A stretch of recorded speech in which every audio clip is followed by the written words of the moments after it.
Para falar de Salmos 5, hoje eu vou citar Pedro. Lá o Evangelho de Mateus 14, do versículo 27 ao 31. É um episódio que eu acredito que todo mundo conhece, quando Pedro anda sobre as águas. E ele tem uma ligação, pelo menos para mim fez muito sentido, com o Salmo 5, com o momento que Davi escreve esses salmos. Pedro estava lá no barco com os outros discípulos, Jesus falou, vai na frente que eu estou indo depois. Começa uma tempestade terrível. Pedro e mais alguns discípulos, eles conheciam o mar, eles eram pescadores. Ele, como o mais velho, talvez o mais experiente. Ele tinha total noção do perigo que eles estavam correndo. Ele sabia aonde aquela situação podia chegar. Então, eles estavam todos com muito medo. Jesus, quando aparece, eles ficam assim, amedrontadíssimos, porque acham que é um fantasma. E Jesus falou, tá tudo sob controle, relaxa aí que sou eu, ok?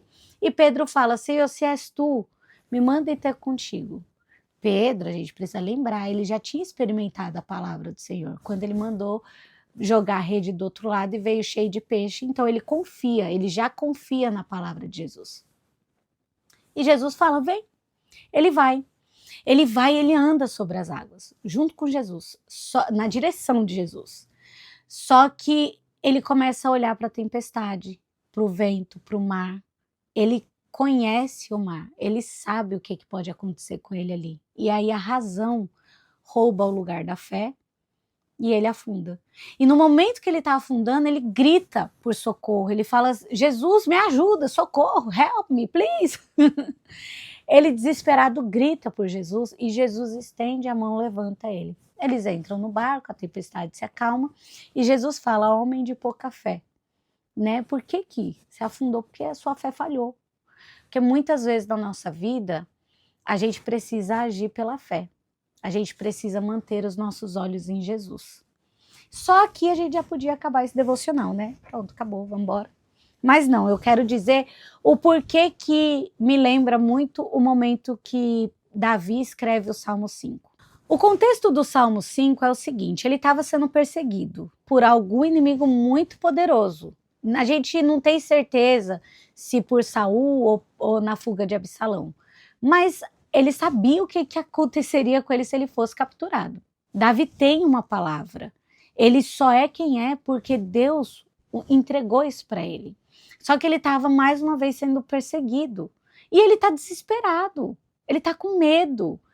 E o mais surreal, sabe o que é? Esse capítulo, ele foi entregue para o mestre de músicas, ou seja, ele foi usado, ele foi lido para o povo. Ele é um testemunho de Davi. E Davi é o que eu acho mais lindo, e eu já falei isso, é que ele não tem vergonha de assumir suas fraquezas, ele não tem vergonha de falar que é Deus que é a força dele, que a força dele, a coragem que o povo atribui a ele, na verdade não vem dele, vem do Senhor. Então Davi tinha uma palavra, assim como Pedro, e Davi estava ali por um propósito, mas os dois estavam com medo. A diferença dessa história toda é que Davi não tinha uma mão física para levantar ele naquele momento.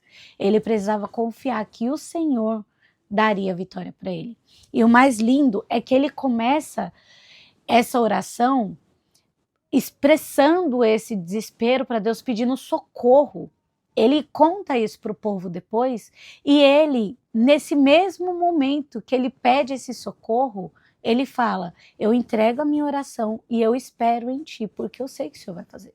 Porque eu confio no Senhor, porque assim como Pedro, ele já tinha experimentado da palavra de Deus, da fidelidade de Deus. Ele já experimentou, ele conhece Deus a ponto de saber que Deus ele é fiel e ele cuida.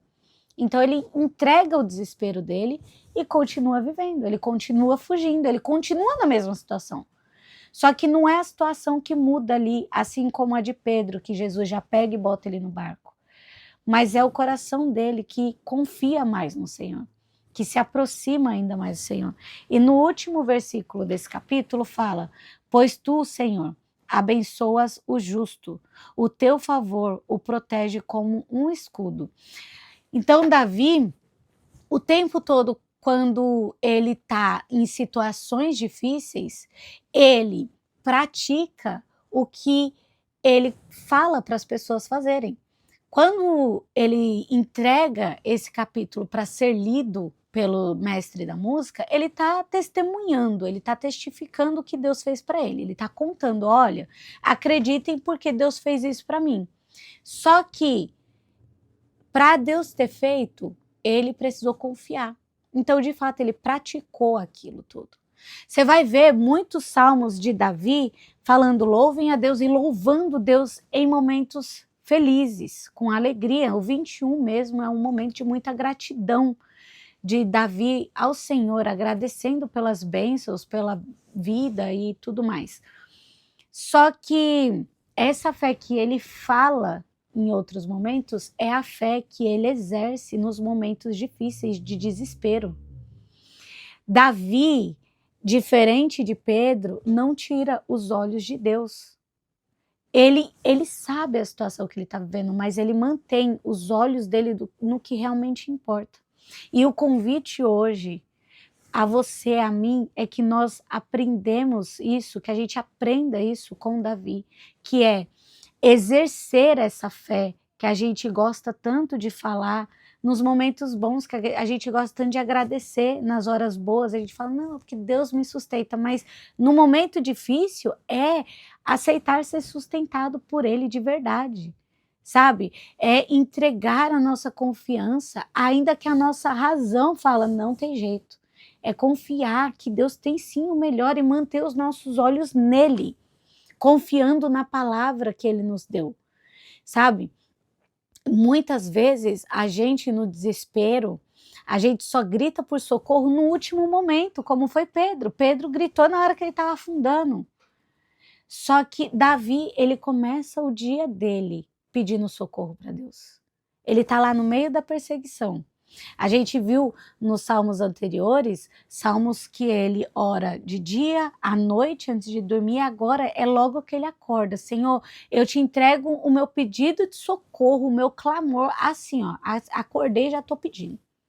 Mas eu sei, meu Deus, que o Senhor ouve o pedido do justo. Eu estou fazendo o meu melhor para o Senhor. Eu te entrego o meu melhor todos os dias. Sabe, ainda que eu caio, que eu tropeço, ainda que eu me esborracho no chão, mas eu não saio do caminho certo. Eu sigo te obedecendo. Eu estou fazendo o melhor que eu posso. Então ouve minha oração, Senhor. E se tem algo que não é do seu agrado, me fala. Que essa seja a nossa oração todos os dias. Não para mostrar para alguém, mas para nos expormos para Deus. Porque quando a gente pratica isso de verdade, esse testemunho é visto por todo mundo, sabe? Não tem como você esconder. Quando você pratica isso no seu dia a dia, você é a inspiração na sua casa, entende? Mas você não deve praticar para ser, mas você é porque pratica. Então, que nós pratiquemos essa fé todos os dias, ainda que a situação esteja muito difícil, que a gente vá. Primeira coisa que a gente faça seja, Senhor, me socorre. Por favor, eu estou te pedindo, eu estou te implorando, não tenha vergonha, sabe, de mostrar suas fraquezas, porque a Bíblia fala que é quando estamos fracos que Ele nos fortalece. Aí sim estamos fortes, porque a nossa força vem dele. Assim como Davi fala aqui, a minha força vem do Senhor. E ele testifica isso para todo um povo. E por isso ele inspira o povo a buscar a Deus. Ok? A gente podia passar aqui mais 2 horas falando, porque um assunto leva a outro. Aí eu já gostaria de ir para Isaías, que repreende o povo porque estava distante de Deus. E aí ele fala que Deus não ouve oração de quem não se arrepende. Aí a gente podia já ir para o arrependimento. A gente já podia ir para 1 Pedro, quando fala, lancei sobre ele toda a sua angústia, porque ele tem cuidado de vocês. A gente pode ir para 1 João. E a gente pode ir para um monte de lugar. Dá para ir para vários caminhos aqui, mas o que importa é que você pegue uma lição apenas, uma coisinha. Se você conseguir praticar uma coisa todos os dias, colocar ela ali na sua rotina, já está perfeito. Então, por hoje é só. Eu espero que essa sementinha entre no seu coração, encontre solo fértil, cresça, floresça, fortaleça e que você seja bênção onde você estiver. Influência para que as pessoas queiram buscar esse Deus que você fala, porque você pratica e não só fala, ok? Curte, comenta, compartilha, faz tudo que precisa ser feito aí no YouTube e te espero pro próximo vídeo. Se você não viu os outros, vai lá maratonar, porque já que a gente tá aqui, estamos na chuva para se molhar, então aproveita, veja os outros vídeos e, enfim, até a próxima.